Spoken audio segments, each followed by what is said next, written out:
성숙한 신앙인의 자세라는 제목으로 하나님의 말씀을 전하도록 하겠습니다.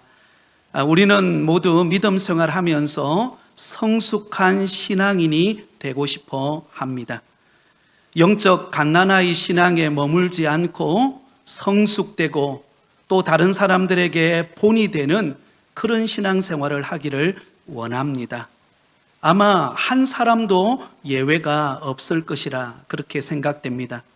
그렇다면 여러분, 성숙한 신앙인의 모습을 무엇으로 알 수 있을까요? 성숙한 신앙인의 모습은 인격적인 관계의 성숙을 통하여 알 수 있습니다. 먼저 위로는 하나님과의 친밀한 관계를 통해 하나님의 뜻을 깨닫고 은혜 안에 살아가는 삶을 말합니다. 또한 옆으로는 다른 사람들과의 인격적인 관계를 맺고 진정한 용서와 사랑을 실천하는 삶을 통하여 성숙함을 보여줍니다. 그런 의미에서 진정한 용서와 사랑의 메시지를 담고 있는 이 빌레몬서를 우리가 살펴본다는 것은 굉장히 중요한 의미가 있다고 생각됩니다. 빌레몬서는 바울 서신 중에서도 가장 개인적이면서도 직접적인 부탁의 내용을 담고 있는 서신입니다. 그래서 종교개혁자 루터는 이 빌레몬서를 일컬어서 기독교 사랑의 정수가 담긴 책이다, 그렇게 말을 했습니다. 여러분, 빌레몬서는 굉장히 짧습니다. 모두 25절 정도밖에 되지 않는 짧은 편지입니다.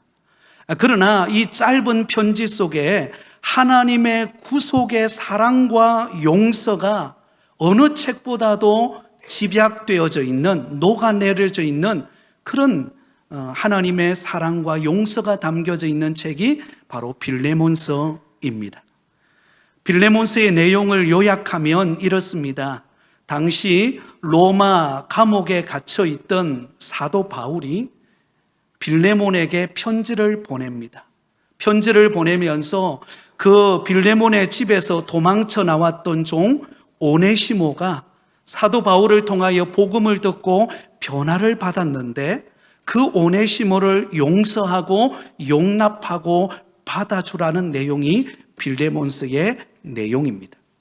그래서 여러분, 이 빌레몬서에 보면 중요한 세 사람이 등장합니다. 바울과 빌레몬과 오네시모, 이 세 사람이 등장합니다. 여러분, 이 세 사람의 관계성 속에서 문제를 풀어가고 있습니다. 그런데 여러분, 이 세 사람, 바울과 빌레몬과 오네시모, 이 세 사람을 하나로 묶어주는 공통 분모가 무엇일까요? 하나로 묶어주는 공통 분모는 바로 예수 그리스도이십니다. 사도 바울이 다메섹 도상에서 예수 그리스도를 만나고 복음을 위하여 이방인의 사도로 부름받아 헌신하게 되었습니다. 빌레몬은 사도 바울이 전한 그 복음을 듣고 골로새 교인이 되었습니다. 그리고 그 빌레몬의 집에서 도망쳐 나왔던 오네시모가 바로 로마에서 사도 바울을 만나서 사도 바울이 전한 복음을 듣고 그는 변화되고 회개하는 자가 되었습니다. 그러므로 바울과 빌레몬과 오네시모를 묶어주는 공통 분모는 바로 예수 그리스도입니다. 사랑하는 성도 여러분, 저와 여러분을 묶어주는 공통 분모는 무엇일까요? 바로 예수 그리스도이신 줄 믿습니다. 저와 여러분은 다 자라온 환경이 다릅니다. 또 때로는 지역도 다르고 또 다 성도 다릅니다. 그리고 생각하는 생각도 다 다릅니다. 그러나 이 모든 지역과 또 자라온 환경과 또 성별과 모든 생각을 초월하여 하나로 묶어주는 공통 분모가 있는데 그것은 바로 예수 그리스도이십니다. 예수 그리스도 안에서 저와 여러분은 영적인 가족인 줄 믿습니다. 우리 옆 사람에게 이렇게 한번 고백할까요? 우리는 영적인 가족입니다. 아멘. 여러분, 우리가 빌레몬서를 살펴보면서 이 사실을 잊지 않기를 바랍니다. 우리는 다 생각이 다르고 환경이 다르고 또 성별이 다르고 모든 게 다 안 맞는다 할지라도 저와 여러분은 예수 그리스도 안에서 부름을 받아 부곡교회에서 한 영적인 가족된 공동체라는 사실을 우리는 잊지 말아야 합니다. 그래서 여러분, 이 빌레몬서는 25절밖에 되지 않는 굉장히 짧은 본문이지만 오늘 본문 속에 예수 그리스도라는 단어가 무려 11번 언급되어져 있습니다. 그러므로 빌레몬서의 주인공은 바울도 아니고, 빌레몬서의 주인공은 빌레몬도 아니고, 오네시모도 아니고, 바로 빌레몬서의 주인은 예수 그리스도이십니다. 사랑하는 성도 여러분, 저와 여러분의 인생의 주인은 예수 그리스도이신 줄 믿습니다. 우리 부곡교회를 하나 되게 하고 또 이렇게 서로 환경이 다르고 모양이 다르고 다 여러 가지 생각이 다르지만 우리를 하나로 묶어줄 수 있는 우리의 인생의 주인공은 예수 그리스도이십니다. 그러므로 우리 교회를 통하여 오직 영광 받으실 분은 예수 그리스도라는 사실을 우리는 잊지 않기를 바랍니다. 사실 예수 그리스도는 공생의 사역 가운데 수많은 유대인들로부터, 특히 바리새인들과 서기관들과 그리고 사두개인들로부터 온갖 갈등과 오해와 비난을 받았습니다. 여러분, 예수님께서 세리들과 죄인들과 친구가 되어서 그들에게 복음을 전할 때 이들은 예수님을 조롱하면서 죄인들의 친구라고 조롱하고 멸시했습니다.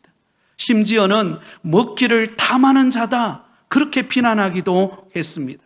또한 안식일 규례를 지키지 않는다라고 그렇게 제자들을 모함하면서 그들을 이끄는 예수님을 궁지에 빠뜨리려고 하기도 했습니다. 그러나 우리 예수님은 그런 유대인들을 향하여 용서와 사랑의 마음으로 그 모든 멸시와 조롱과 비난을 극복하셨습니다.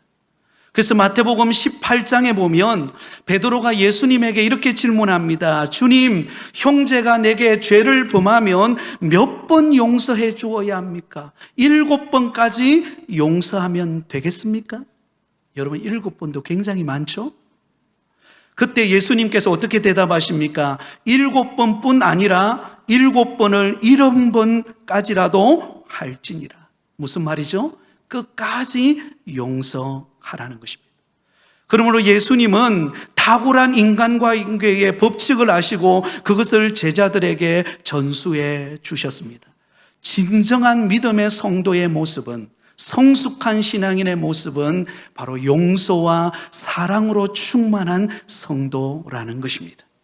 그래서 저는 오늘 몇 주간 동안 이 빌레몬서의 말씀을 함께 나누면서 우리가 성숙한 그리스도인의 모습으로 우리 자신을 세워가는 은혜가 있기를 예수님의 이름으로 축원드립니다. 자, 오늘 그 첫 시간으로 우리가 예수 그리스도 안에서 관계의 성숙을 위해 성숙한 신앙인의 자세는 어떤 자세를 가져야 하는가?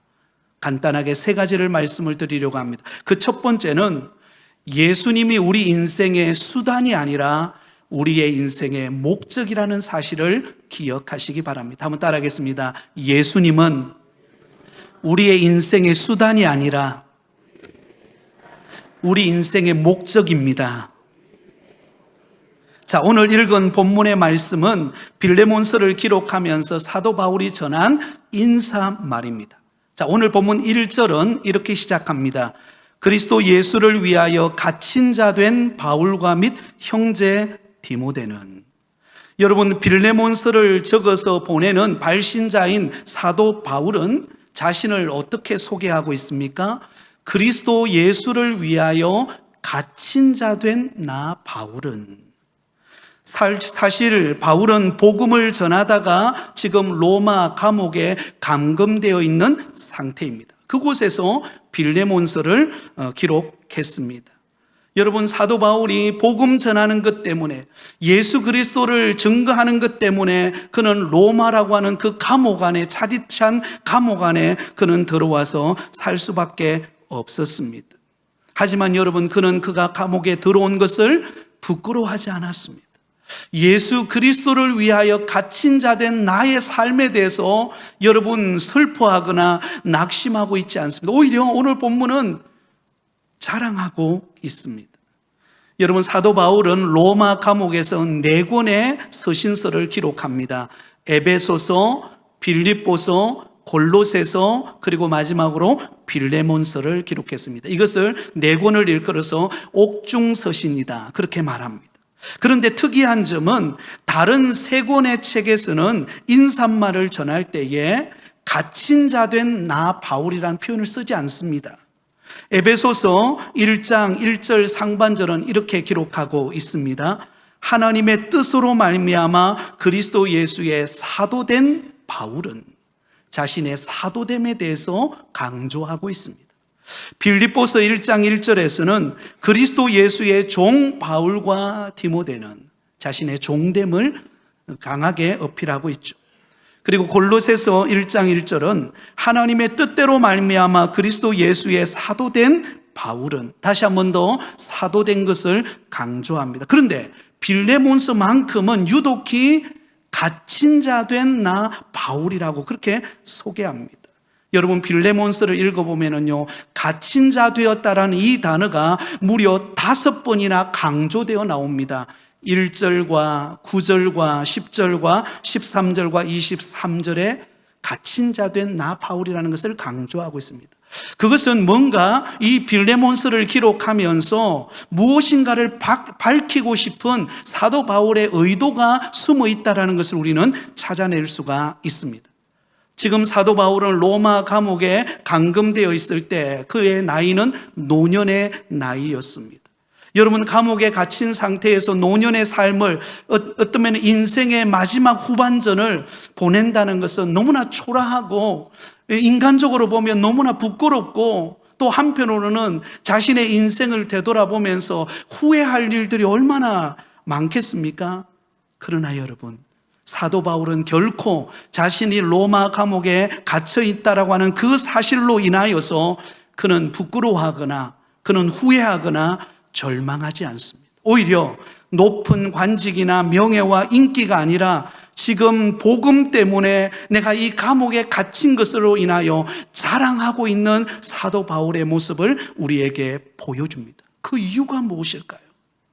여러분, 사도 바울이 감옥에 갇혔음에도 자랑스러워하는 이유는 바로 자신이 믿는 예수 그리스도가 자신의 인생의 수단이 아니라 예수 그리스도가 그의 인생의 목적이기 때문입니다. 여러분, 예수님이 사도 바울의 인생의 수단이었다면 그는 감옥에 갇힌 것을 결코 기뻐할 수 없었을 것입니다. 아니, 후회 정도가 아니라 오히려 예수님을 부인해버릴 수도 있을 것입니다. 그러나 여러분, 사도 바울의 인생에 있어서 예수 그리스도는 그를 높여주고 성공시켜주고 그가 군림할 수 있는 그런 여러분 수단이 아니었어요. 예수 그리스도는 사도 바울의 인생의 전부였습니다. 그래서 사도 바울은 자신이 가진 모든 것, 자신이 자랑할 수 있는 모든 것을 다 배설물로 여긴다, 그렇게 고백합니다. 어떻게 자신이 가진 모든 자랑할 것들을 배설물로 여길 수 있을까? 예수 그리스도를 아는 지식이 가장 고상한 것을 그는 깨달았기 때문에, 예수 그리스도가 내 인생의 전부라는 것을 깨달았기 때문입니다. 사랑하는 성도 여러분, 예수 그리스도는 우리의 인생의 수단이 아닙니다. 예수 그리스도를 이용해서 내가 높은 자리에 올라가고 내가 군림하고 내가 뭔가 인기를 끌기 위하여 예수 그리스도를 인용하는 것이 신앙이 아닙니다. 여러분, 신앙생활은 예수 그리스도가 내 인생의 전부인 것입니다. 예수 그리스도 때문에 기뻐하고 예수 그리스도 한 분만으로 만족하고 예수 그리스도를 위하는 삶이라면 나의 전 삶을 들여서 희생을 각오하고 주님을 위하여 살고자 하는 그 결단이 있는 삶, 그것이 진정한 믿음의 성도의 모습입니다. 그러면서 사도 바울은 예수 그리스도를 위하여 갇힌 자 된 사도 바울인 것을 강조하면서 이 서신을 받아보는 빌레몬에게 부탁하는 것입니다. 어떻게 부탁합니까? 예수 그리스도를 위하여 갇힌 자 된 나의 부탁을 들어달라. 여러분, 사도 바울이 빌레몬에게 부탁하는 그런 간절한 개인적인 부탁은 무엇입니까? 그것은 바로 그 빌레몬의 종되었던 오네시모를 용서하고 받아주라는 것입니다. 당시 수신자인 빌레몬은 이전에 사도 바울을 통하여 복음을 받아들이고 예수님을 잘 믿는 골로새 교회의 신실한 믿음의 일꾼이 되었습니다. 그런데 그의 집에서 종으로 있던 오네시모라고 하는 그런 종이 있었는데, 그 빌레몬의 사랑과 은혜를 받음에도 불구하고 그가 세상 속에 나가서 좀 자유함을 누리고 내 마음대로 좀 살고 싶은 마음을 가지고 어느 날 그 주인을 버리고 도망치게 되었습니다. 그리고는 어디까지 왔는가? 로마에까지 오게 된 것입니다. 근데 그 로마에서 누구를 만나죠? 사도 바울을 만납니다. 사도 바울을 통하여 그가 복음을 받아들이고 예수 그리스도를 영접합니다. 그리고는 그의 삶이 변화되어집니다. 그리고는 여러분, 이 오네시모는 예수님을 믿고 영접했지만 그러나 한 가지 그에게 해결해야 될 문제가 있었습니다. 그것은 무엇인가? 깨어진 관계를 회복하는 것이었습니다. 그것은 바로 주인인 빌레몬과의 관계를 회복하는 것입니다. 그가 주인을 외면하고 도망쳐 나왔던 그런 자신의 삶에 대하여 회개하고 주인의 사랑과 용서를 받는 자리로 나아가야만 했던 것입니다. 그래서 사도 바울은 빌레몬에게 비록 마음의 상처를 받았지만 그러나 이제 새롭게 그의 인생에 예수 그리스도를 영접하고 예수님이 그의 인생의 목적이 된 그 오네시모를 용서하고 사랑으로 그를 품으라고 하는 권면의 말씀을 전하는 내용입니다. 여러분, 이것을 받아들일 수 있는 길은요, 예수 그리스도가 우리의 인생의 수단이 될 때는 받아들일 수 없습니다. 오네시모 용서할 수 있겠습니까? 종이었는데 그 종의 자리를 벗어버리고 그가 주인을 떠나서 세상으로 갔을 때, 여러분, 세상적인 사람들은요, 주인은요, 가만두지 않습니다. 그러나 예수 그리스도가 우리의 인생의 수단이 아니라 예수 그리스도가 우리의 인생의 목적이 되었다면 달라지는 것입니다. 예수님 때문에 변화되어진 그 오네시모를 용서하고 사랑으로 그를 품을 수가 있는 것입니다.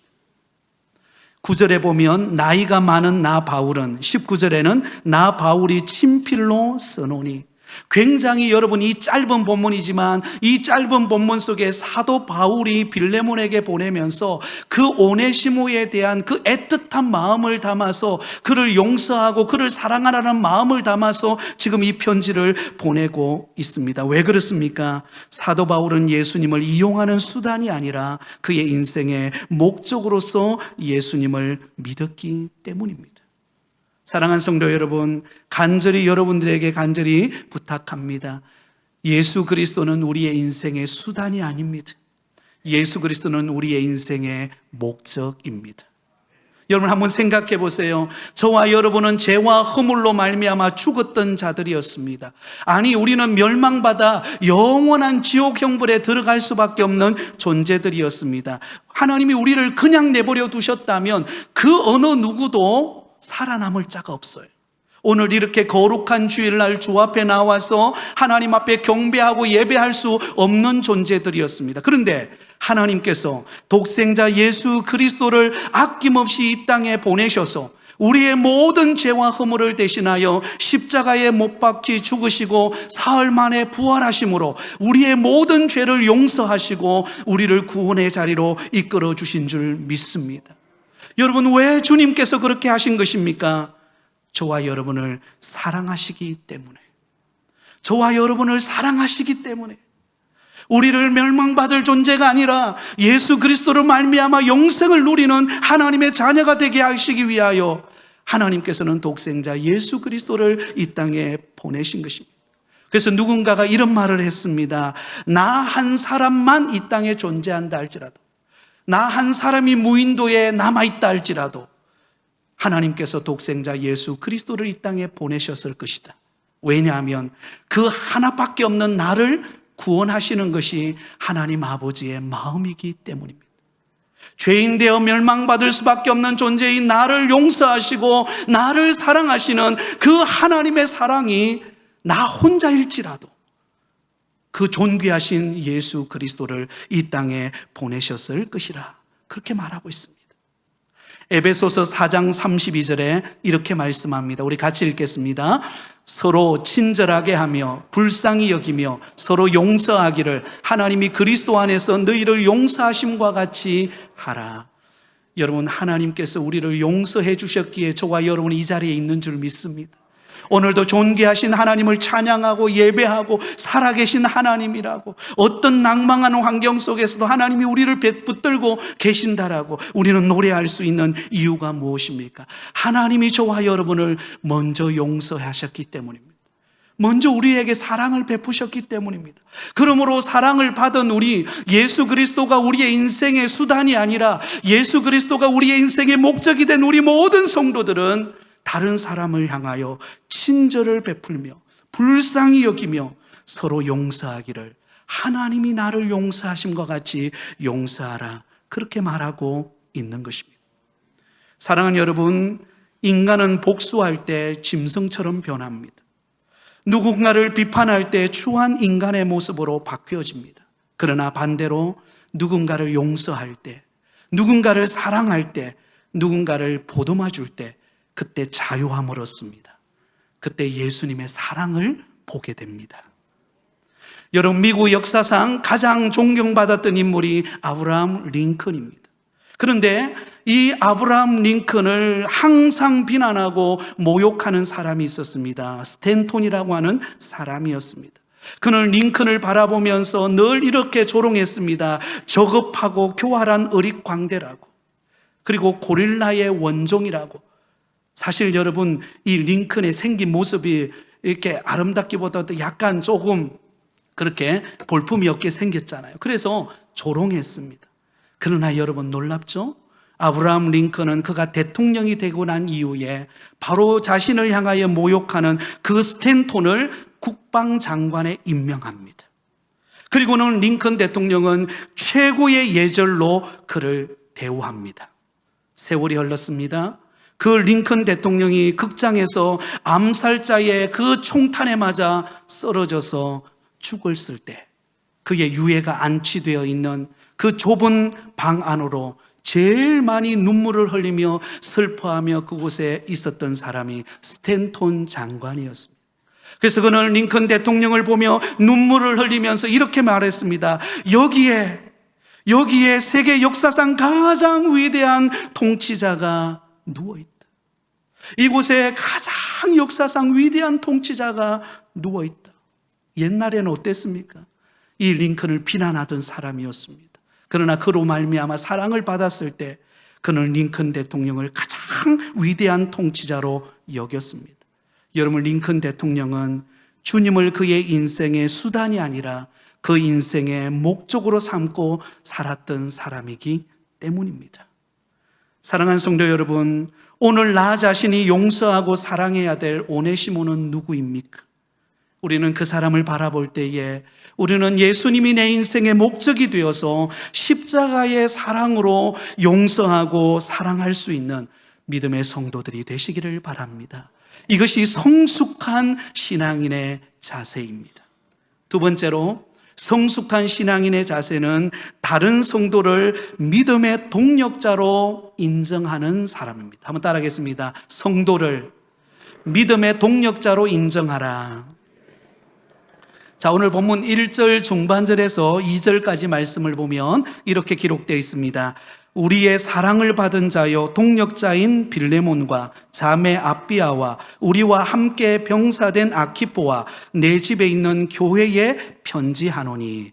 자, 여러분, 여기 보면 빌레몬서를 기록하면서 사도 바울이 언급하는 세 사람이 나옵니다. 근데 이 세 사람의 앞에 붙은 수식어를 잘 한번 보세요. 뭐라고 기록이 되어 있나요? 우리의 사랑을 받는 자요 동력자인 빌레몬, 또 자매 아비아, 그리고 우리와 함께 병사된 아키포. 여러분, 이 세상의 세 사람의 이름을 기록하면서 그 세 사람을 사도 바울이 어떤 마음으로 바라보고 있는가를 우리는 여기서 유추해낼 수가 있습니다. 사도 바울이 이 세 사람을 바라볼 때에 너무나 사랑받는 자인 동력자로 그들을 바라보고 있었다라는 것입니다. 여러분, 여기 나오는 아비아는 누구죠? 자매 아비아. 이 아비아는요, 빌레몬의 아내입니다. 그리고 아키포는 바로 이 빌레몬의 아들입니다. 그러므로 사도 바울은 빌레몬과 아비아와 아키포를 바라볼 때마다, 또 늘 교제할 때마다 정말 사랑스러운 나의 믿음의 동력자, 없어서는 안 되는, 언제나 위로가 되고 생각만 해도 위로가 되고 늘 기쁨이 되고 자랑하고 싶은 그런 믿음의 가족, 그가 누구인가? 바로 빌레몬과 그의 아내인 아비아와 그의 아들인 아키포였습니다. 그러므로 사도 바울은 이들을 바라볼 때 동력자, 믿음의 동력자로 바라봅니다. 그러면서 이들에게 오늘 부탁하는 내용이 무엇입니까? 너희들이 오네시모를 바라볼 때도, 비록 집을 등지고 떠나서 주인을 벗어버리고 주인 몰래 도망쳤던 오네시모라 할지라도, 그 오네시모가 예수 그리스도를 그의 인생의 주인으로 모시고 믿음으로 변화된 그 오네시모를 어떻게 여기라고요? 믿음의 동력자로 여기라. 그 마음이 지금 이 본문 속에 숨어 있다라는 것입니다. 사랑하는 여러분, 이 당시에 노예가 도망을 쳤다가 잡히게 되면 아주 가혹한 처벌을 받습니다. 주인이 마음만 먹으면 그를 당장 처형할 수도 있었습니다. 그러나 사도 바울은 빌레몬에게 내가 너희들을 그렇게 사랑하고 신뢰하는 믿음의 동력자로 생각하듯이 너희들도 그 오네시모를 그런 믿음의 동력자로 인정해주고 받아주라. 그 마음이 담겨져 있는 것입니다. 사랑하는 성도 여러분, 교회는 다양한 구성원들이 모여 있습니다. 환경이 다르고 문화가 다르고 삶의 습관이 다 다릅니다. 그럼에도 불구하고 우리는 예수 그리스도 안에서 한 몸 안에 있는 각각 지체들로 하나님이 저와 여러분을 우리 부곡교회 공동체로 우리를 불러주신 줄 믿습니다. 교회 안에는 여러 가지 직분이 있고 은사가 있고 다 섬기며 봉사하는 자리가 있습니다. 그러나 여러분 기억하실 것은 교회 안에는 결코 신분의 차이가 존재하지 않습니다. 여러분, 세상에서는 내가 높은 자리에 있고 내가 유명한 사람이라 할지라도, 그러나 교회 안에 들어와서는요, 그거 아무것도 아니에요. 우리는 다 예수 그리스도 안에서 한 몸 안에 있는 각 지체들이고, 여러분 서로 존중의 여김을 받아야 되고 서로 축복해야 될 믿음의 동력자입니다. 그러면 여러분, 우리는 교회 안에서 절대로 다른 사람을 차별하거나 함부로 대해서는 안 되는 것입니다. 왜? 우리는 믿음의 동력자들이기 때문입니다. 여러분, 우리 몸에는요 각 지체가 있습니다. 눈이 있고 코가 있고 입이 있고 손이 있고 발이 있고, 그런데 여러분, 우리 몸에 있는 그 어느 하나 지체도 소중하지 않는 것 없습니다. 아이고, 발톱은 안 보이니까 괜찮겠지. 여러분, 발톱 한번 다쳐보세요. 얼마나 시리고 아픈지. 제가 최근에 입술이 이렇게 지어가지고 뭔가 하나 이렇게 났어요. 지금 딱 감춰서 안 보이시죠? 네. 여러분, 잠깐만 여기 상처만 나도요 따갑고 약을 발라주지 않으면요 내 몸 전체가 아파요. 여러분, 교회 공동체는 그런 곳입니다. 왜 그럴까요? 바로 우리는 믿음의 동력자들이기 때문에 그렇습니다. 그러므로 우리는 서로를 소중히 여기고 서로를 사랑하고 용서하고 품어주는 그런 공동체가 되어야 합니다. 여러분, 가장 위대한 사랑은 어떤 사랑입니까? 용서하는 사랑입니다. 우리가 언제 주님을 닮은 모습을 보여줄 수 있습니까? 그것은 용서할 때입니다. 주님이 우리를 용서하심과 같이 내가 다른 사람을 용서하고 용납하고 품어줄 때, 그것이 진정한 믿음의 공동체의 하나됨의 모습입니다. 골로새서 3장 13절은 이렇게 말씀하고 있습니다. 우리 같이 읽겠습니다. 시작. 누가 누구에게 불만이 있거든 서로 용납하여 피차 용서하되 주께서 너희를 용서하신 것 같이 너희도 그리하고. 여러분, 누군가가 내가 불만이 차 있어요. 뭔가 누군가 내 마음에 맞지 않아요. 그러나 그럴 때 어떻게 해야 되는가? 서로 용납하고 용서하라는 것입니다. 왜? 주님이 우리를 먼저 용서하셨기 때문에 그렇습니다. 그 용서하심을 깊이 깨닫는 사람은 여러분 다른 사람을 향한 시선이 달라지게 됩니다. 구약 성경에 나타나는 대표적인 용서의 사람은 요셉입니다. 요셉은 형들의 미움에 의해서 그는 애굽의 종으로 팔려갑니다. 여러분, 애굽으로 팔려가는 요셉의 신세를 한번 상상해 보세요. 얼마나 초라하고 얼마나 참 미래가 암울하고 이제는 그의 인생이 마치 끝난 것과 같았습니다. 그러나 애굽의 종으로 팔려가는 그 요셉과 함께 하셨던 하나님은 그 애굽 생활 가운데 한 번도 요셉을 떠나지 아니하시고 하나님이 그를 키우시고 그를 붙들어 주시고 은혜를 베풀어서 나중에는 애굽의 국무총리로 하나님이 그를 세우십니다. 사랑하는 성도 여러분, 우리 자녀들을 바라볼 때에 사랑의 시선으로 바라보실 수 있기를 바랍니다. 우리 자녀들을 보면서 뭐 되겠나? 아닙니다. 우리 자녀들은요, 우리보다 더 큰 사람이 될 거예요. 우리 자녀들은 하나님은 더 세계 속에 뛰어난 인물로 하나님이 쓰실 줄 믿습니다. 그렇게 바라보는 믿음의 눈을 가지면 하나님이 그렇게 세워 가시는 것입니다. 여러분, 드디어 요셉의 아버지 야곱이 죽음을 때가 되었습니다. 형들이 부담스러웠어요. 형들이 두려웠습니다. 혹시 자신을 괴롭혔던 요셉이 우리를 해꾸지하지 않을까? 라는 두려움이 가득 차 있었을 때 그때 요셉이 그들을 향하여 뭐라고 이야기합니까? 창세기 50장 19절에 이렇게 말씀합니다. 같이 읽습니다. 시작. 요셉이 그들에게 이르되 두려워하지 마소서, 내가 하나님을 대신하리까. 여러분, 형들을 정죄하고 형들을 판단하고 형들을 멸시하는 것은 하나님의 입장에 서 있는 거예요. 그러나 요셉은 그렇지 않다는 것입니다. 내가 할 것은 뭡니까? 그 형들을 용서하는 거예요. 그 용서하고 그들을 받아주었을 때 그 형들과 함께 기쁨을 누리는 아름다운 사랑의 공동체가 될 수 있었습니다. 사랑하는 성도 여러분, 우리 부곡교에 속한 우리 모든 성도들, 생김새가 다르고 환경이 다르고 모양이 다르고 다 다를지라도 저와 여러분은 예수 그리스도 안에서 믿음의 동력자들입니다. 하나님이 묶어두신, 하나님께서 부곡교회 저와 여러분을 불러서 모아주신 거룩한 믿음의 공동체인 줄 믿습니다. 우리는 영적 가족이기 때문에 여러분 자신의 가족 중에 때로는 모난 부분이 있고 힘든 부분이 있을 때 그것을 덜쳐내는 게 어디 있습니까? 제가 부끄러운 고백을 할게요. 제가 어릴 때에 저희 집은 6남매입니다. 근데 6남매 중에 제가 5번째인데 제 바로 위에 있는 4번째 형이 어릴 때 이 소변 기능이 조절이 되지를 않았습니다. 그래서 항상 아침이 되면 이불이 빨랫줄에 널려 있었어요. 빨랫줄에는 뭐가 널려 있어야 되죠?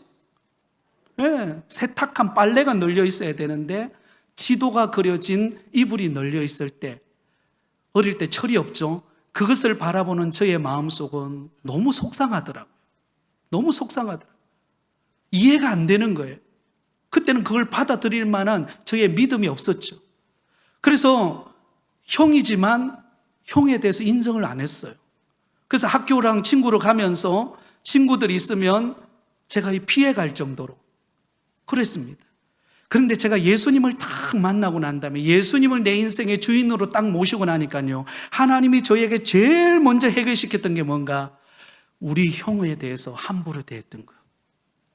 우리 형을 형이라고 인정하지 않고 그 연약함을 감싸주지 못하고 동생이 그렇게 부끄러워했던 것, 하나님이 그걸 제일 먼저 회개시키셨습니다. 그리고 난 다음에 제가 가만히 되돌아보니까는요, 우리 형은 항상 저를 사랑했어요. 저는 10년 동안 자취생활을 했는데요, 안 믿겨지죠? 10년 동안 자취생활을 했는데 항상 토요일이 되면 제가 저희 자취생활을 하다가 토요일 되면 시골에 집에 옵니다. 오면 항상 우리 형이 그것도 경운기를 끌고, 자전거도 아니고 경운기를 끌고 항상 그 주차장 앞에 그게 차가 딱 멈추는, 그 버스가 멈추는, 시외버스가 멈추는 그곳에 와서 저를 기다렸어요. 근데 제가 예수님을 만나고 나니까 우리 형이 누구보다도 저를 사랑했더라고요. 그래서 저는 지금도 우리 형이 있음으로 인해요, 저는 감사하고 있습니다. 왜? 교만할 수 없는 거예요. 교만할 수가 없는 거예요. 하나님이 나에게 주신 그 은혜를 세워보니까는요, 너무나 큰 거예요, 그 은혜가. 사랑하는 여러분, 하나님이 내게 주신 은혜를 생각한다면 우리는 다른 사람을 함부로 대할 수 없습니다. 우리는 다른 사람을 용납하고 그 사람을 축복해야 합니다. 왜냐하면 우리는 그리스도 안에서 믿음의 동력자들이기 때문입니다. 이제 마지막 세 번째로, 여러분, 성숙한 신앙인의 자세는 용서와 사랑으로 사랑을 베풀 때 은혜와 평강의 축복이 넘친다라는 것을 기억하라는 것입니다. 한번 따라하겠습니다. 용서와 사랑이 있는 곳에 은혜와 평강이 넘칩니다. 여러분, 이것을 잊지 마세요. 여러분, 용서와 사랑이 있는 곳에 은혜와 축복이 있습니다. 그곳에 평화가 있고, 그곳에 감사가 있고, 그곳에 찬송이 있고, 모든 허물을 덮는 그런 은혜의 문이 열리는 것입니다. 우리 3절을 마지막으로 읽겠습니다. 시작. 하나님 우리 아버지와 주 예수 그리스도로부터 은혜와 평강이 너희에게 있을지어다. 아멘. 은혜와 평강이 어디로부터 와요? 하나님 우리 아버지와 주 예수 그리스도로부터. 여러분, 은혜와 평강은 세상으로부터 오지 않습니다. 은혜와 평강은 내가 나의 어떤 잘남을 드러낼 때 오는 거 아닙니다. 위로부터 임하는 것입니다. 하나님과 예수 그리스도 안에서 우리에게 주어지는 것입니다. 그러므로 여러분, 진정한 은혜와 평강의 법은 예수 그리스도로부터 온다라는 것을 우리는 잊지 말아야 합니다. 그러면 예수 그리스도는 이 땅에서 어떤 삶을 사셨습니까? 바로 용서와 사랑으로 사셨습니다.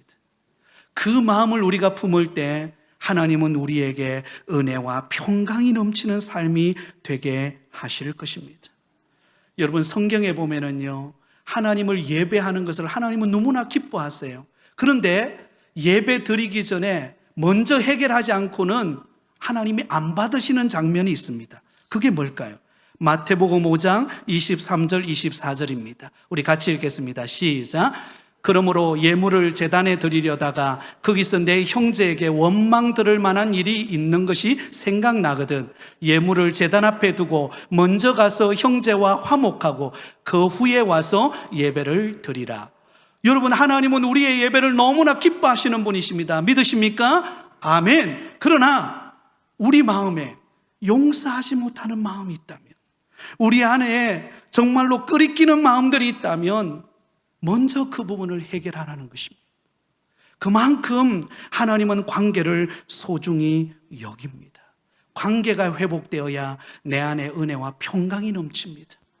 관계가 회복되어오는 곳에 여러분, 모든 사람과 함께하는 은혜의 축제가 벌어지는 것입니다. 여러분, 세계 여러 나라에 존경받는 대통령들이 참 많습니다. 그러나 금세기 최고의 대통령으로 불리우는 사람은 남아프리카 공화국의 넬슨 만델라입니다. 그는 이제 자꾸 하셨죠. 그는 여러분, 정치범으로 오해받아서 20년 동안 독방 생활을 합니다. 여러분, 정치범으로 몰려서 20년 동안 독방에 갇혀 있다고 생각해 보세요. 얼마나 그 마음에 이 분노와 미움이 가득 찼겠습니까? 그러나 여러분, 그가 감옥에 출소하자마자 그리고는 남아프리카의 대통령이 됩니다. 그런데 여러분, 그가 대통령이 되고 난 다음에 자기를 미워하고 비난했던 그 모든 사람들을 용서합니다. 그를 품습니다. 그래서 이 넬슨 만델라가 노벨 평화상을 받고 세계에서 가장 존경받는 대통령이 됩니다. 우리 주님의 마음을 가졌기 때문입니다. 사랑하는 성도 여러분, 오늘 주님은 우리에게 질문하고 있습니다. 몇 번까지 용서할 수 있냐고. 주님께서 대답하십니다. 7번뿐 아니라 7번을 70번까지라도 용서하라. 이것이 주님의 마음입니다. 사랑하는 성도 여러분, 성숙한 신앙인의 자세는 하나님과 깊은 영적인 관계를 맺을 뿐만 아니라 다른 사람과의 관계 속에서 예수 그리스도는 우리의 인생의 수단이 아니라 목적으로 삼고 섬기는 것입니다. 다른 사람의 성도들을 믿음의 동력자로 여기고 그 사람을 감싸고 축복하고 격려하는 것입니다. 무엇보다도 용서와 사랑을 통하여 은혜와 평강의 복을 누리는 삶입니다. 저와 여러분이 이런 삶을 사는 정말로 성숙된 성도들이 다 되시기를 예수님의 이름으로 축원드립니다.